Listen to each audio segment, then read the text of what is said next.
sun was setting as the small Alliance expedition made their way into the city. The streets were eerily quiet, the only sounds being the echo of their footsteps and the distant, muffled gurgles of the Skibidi toilets. Leading the group was Plungerman, his trusty plunger at the ready, his eyes scanning the horizon for any sign of trouble. Beside him, the cameraman adjusted his lens, capturing every angle of their approach. Suddenly, his screen flickered, signaling an alert. "Heads up," he whispered. "We've got company up ahead." From around the corner of a dilapidated building, a group of Skibidi toilets emerged, led by none other than Skibidi Boss. His porcelain gleamed menacingly under the last rays of the sun. The boss's deep, echoing voice sang a new, ominous tune. Skibidi, skibidi, skibidi, boom. Plungerman signaled for silence among his team. "We need to flank them," he said, pointing to a narrow alleyway. "Speakerwoman, you're with me. Cameraman, keep recording. We'll need footage for strategy analysis." Speakerwoman nodded, her speakers on her shoulders vibrating with readiness. She blasted a high-frequency sound towards the Skibidi toilets, causing them to clutch their heads in confusion and pain, giving Plungerman and his team the perfect distraction. As the Skibidi toilets reeled, Plungerman dashed forward, his plunger aiming for the lead toilet's head. But Skibidi Boss was quick, dodging with an agility that belied his bulky form. "Not today, Plumber," he sang, his voice echoing with dark amusement. The fight was intense but strategic. Plungerman used every corner, every shadow to his advantage, his plunger not just a weapon, but a tool to guide his movements.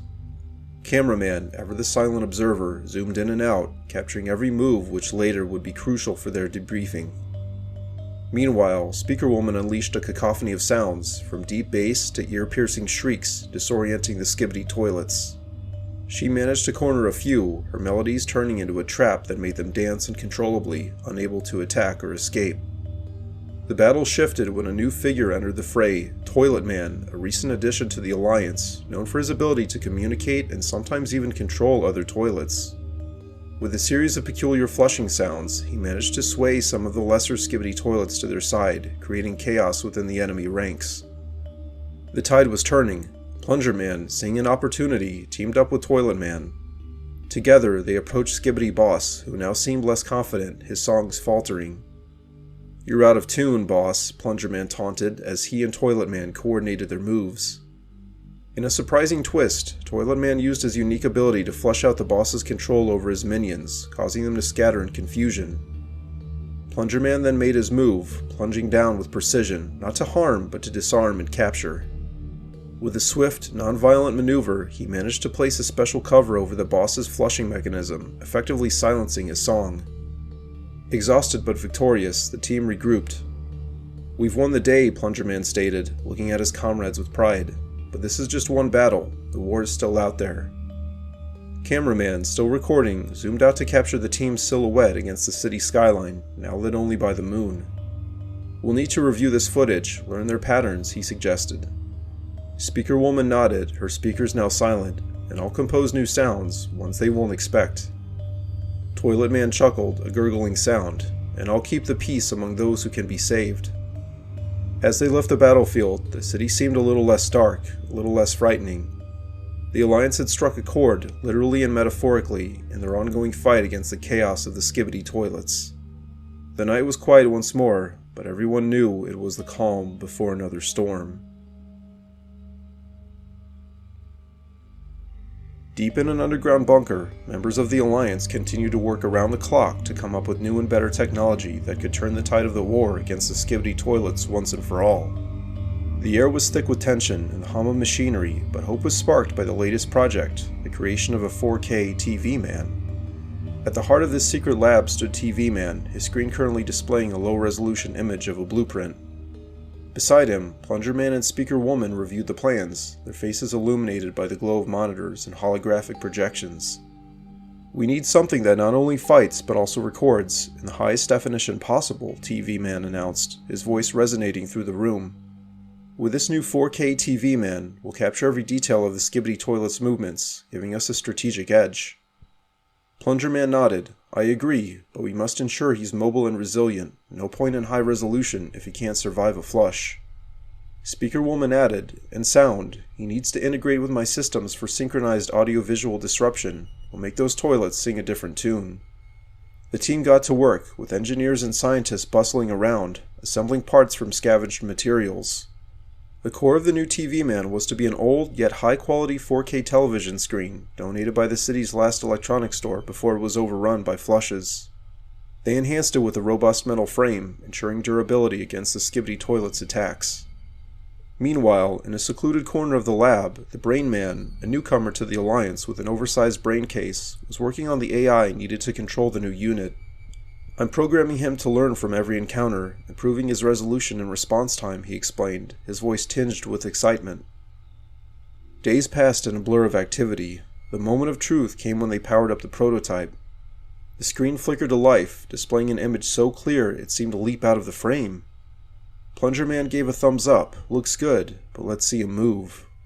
The 4K TV Man, now standing on newly minted legs, took his first steps. He moved with an agility that belied his size, his screen adjusting focus and brightness in real time. "He's ready," TV Man declared, pride in his monotone voice. But the celebration was short-lived. An alarm blared through the bunker. Skibidi toilets had found their location. The team quickly formulated a plan. "We'll use this as a test run," Speaker Woman suggested. "We'll guide him out, record their movements, and see if he can withstand their attacks." As they emerged from the bunker, the sky was a canvas of dusk, contrasting sharply with the bright, high-definition screen of the 4K TV Man. Skibidi Boss, leading a flush of toilets, was singing in his menacing tune, "Skibidi, Skibidi, Skibidi, Doom." The 4K TV Man, now named Vision by Brain Man, activated his high-resolution sight. His screen displayed every detail of the incoming threat, from the cracks in their porcelain to the exact angle of their approach. Vision then played his role, starting to record the scene in perfect clarity, sending data back to the bunker. Plunger Man and Speaker Woman coordinated the defense. Plunger Man used his plunger to guide Vision around, dodging flushes while Speaker Woman blasted sound waves, disorienting the Skibidi toilets. Vision captured every moment, his screen occasionally flashing warnings about incoming threats. The battle was intense but controlled. Vision managed to withstand several minor flushes, his screen never faltering in quality. His footage was invaluable, showing patterns in the Skibidi toilet's movements that were previously unseen. With a strategic retreat, they lured the Skibidi toilets into a narrow alley where Vision's screen suddenly projected an overwhelming light, blinding the enemy momentarily. This gave the Alliance the upper hand to escape back to their bunker, leaving behind confused and disoriented toilets. Back in safety, the team reviewed the footage. "This is gold," TV Man remarked, his screen showing a playback of the battle. Vision not only survived, but excelled. "We can now predict their moves better." Plunger Man clapped Vision on what would be his shoulder if he were human. "Welcome to the fight, Vision. With you, we might just turn this war around." And so, the Alliance had not only a new fighter, but also a beacon of hope, recorded in 4K clarity, ready to document the path to victory against the Skibidi toilet's reign of terror. It had been 2 days since the strike team last had contact with Alliance HQ, and the members were growing restless as the mission proceeded. Plunger Man led the group, his plunger in hand, alongside TV Man with his high-resolution screen, and Speaker Woman, whose speakers vibrated with anticipation. They had ventured deep into an abandoned underground facility, rumored to be a former Valve software lab, now overrun by the Skibidi toilets. The facility was a maze of dark corridors and echoing chambers, the only light coming from flickering emergency bulbs in TV Man's screen. Suddenly, a distant, familiar tune began to resonate through the walls. Skibidi, Skibidi, Skibidi, boom. The team tensed, knowing an encounter was imminent. As they rounded a corner, they were met by a small group of Skibidi toilets, but these were different. They were adorned with game controllers, clearly a new strain. "Video game toilets?" Plunger Man mused, readying his plunger. The battle was swift but clever. TV Man projected past levels from classic games, confusing the toilets with nostalgic gameplay, while Speaker Woman played disruptive sound effects from video games, causing the toilets to spin in circles. Plunger Man used this distraction to strategically cover their flushing mechanisms with plungers, rendering them harmless. After securing the area, they proceeded deeper, entering a room with what appeared to be an old development lab. There, amidst the chaos of scattered tech and game artifacts, sat a figure in a comfy chair, surrounded by monitors. It was none other than Gabe Newell, the legendary game developer, now looking slightly disheveled, but with a glint of excitement in his eyes. "Welcome, Alliance," Gabe said, his voice calm and welcoming.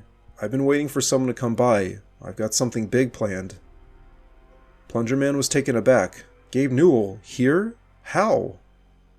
I've been working on something special, using this place's remnants, Gabe explained, pointing towards a screen displaying Half-Life elements.